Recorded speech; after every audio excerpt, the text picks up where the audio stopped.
I know you ain't got these. You ain't got them. Shout out to C+, man. Y'all ain't got these. The buckles with the thing with the hard plastic on the back. You ain't got them. I know you ain't got them. Stop lying. So we made a bag. This from our Tivoli collection. Flame retardant and water resistant. Stop playing with me, man. Stop. You see a burn mark. Stop playing with me, man. Stop playing with me, man. There was this girl named Brandy. I was in kindergarten though. Brandy was everything.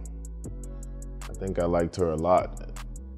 I don't think she has anything to do with clothing or art, but Brandy, my number is 305. Yeah, Brandy was it.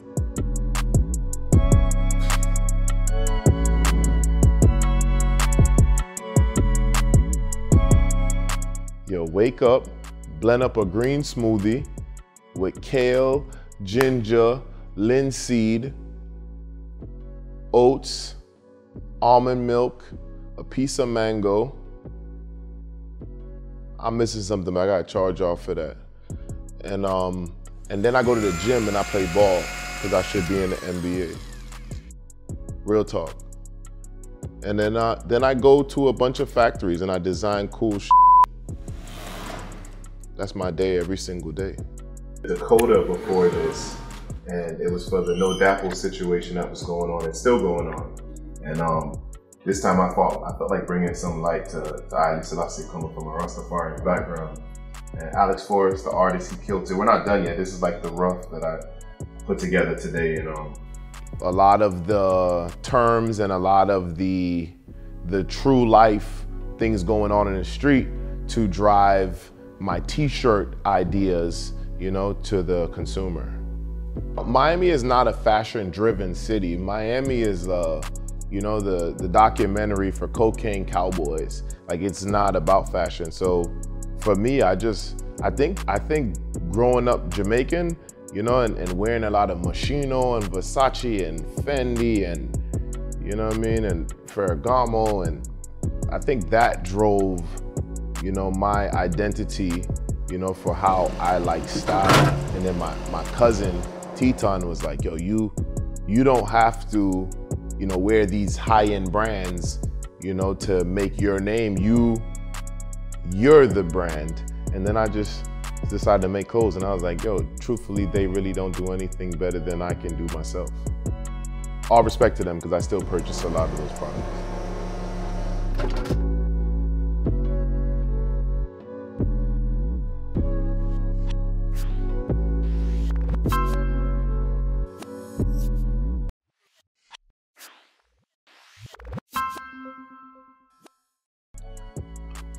Yo, I thought the whole like phrase pop-up was like corny, and then it got so saturated. And then for me, everything is pull up. Like, where you at? Yo, I'm about to pull up. So I'm like, yo, pull up. And that's where the whole pull up thing came from. Like, you gonna pull up or nah? You know what I mean? Like, so that's where the pull up came from.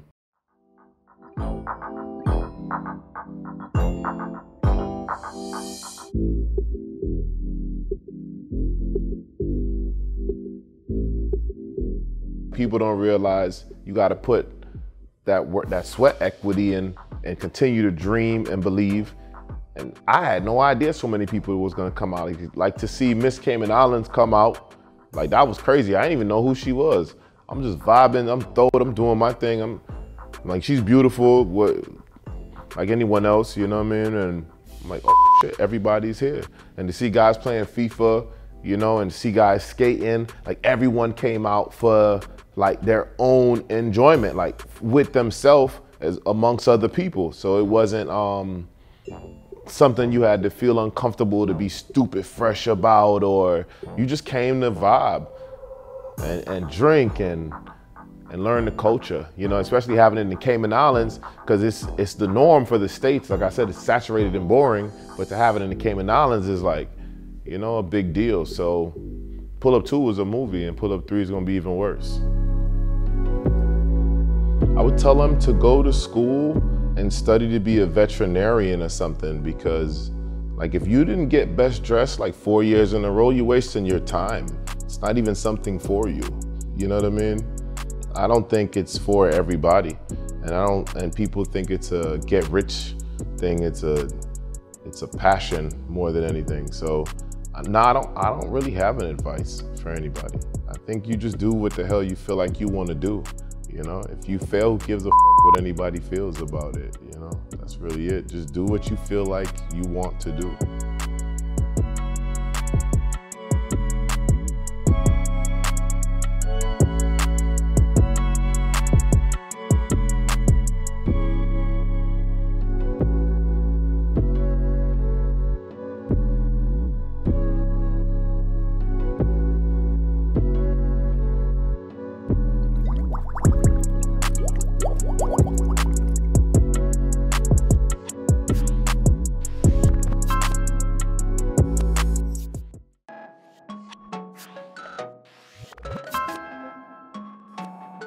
Hey, this is Sarah from Transviolet, and I'm here with Doc Up.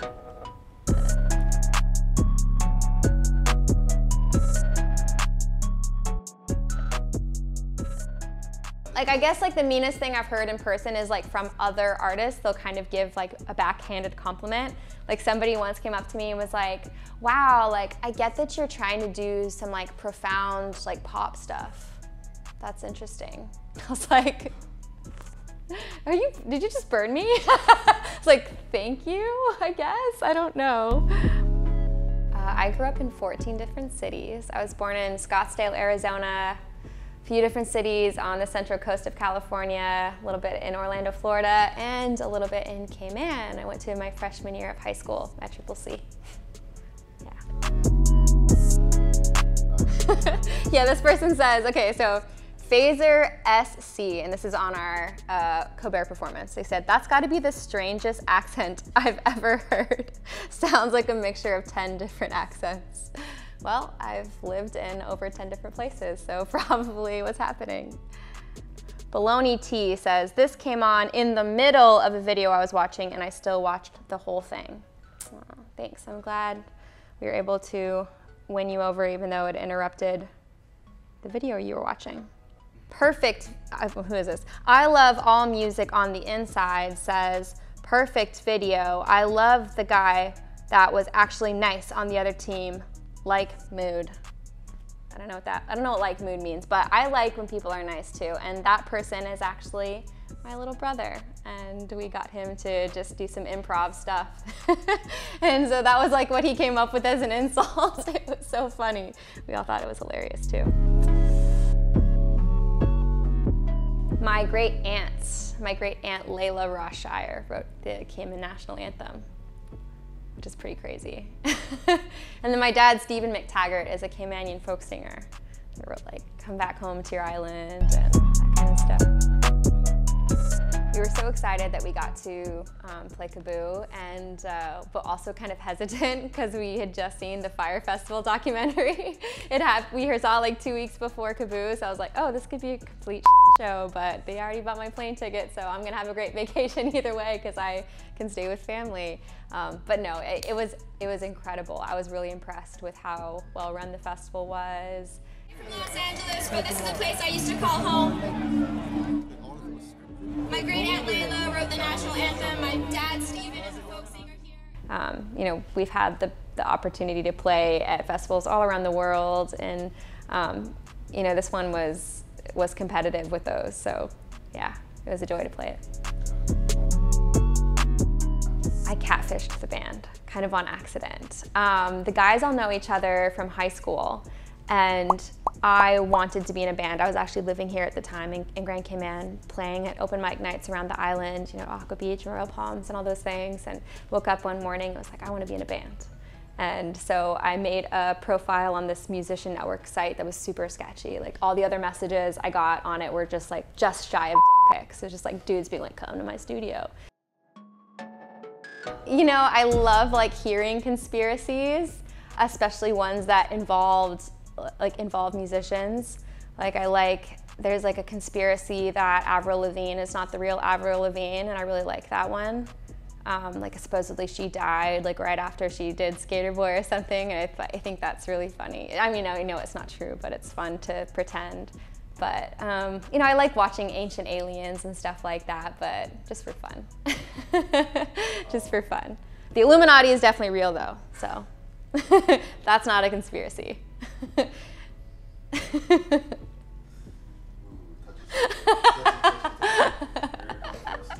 For sure. Yeah, we're all getting knocked off after this video.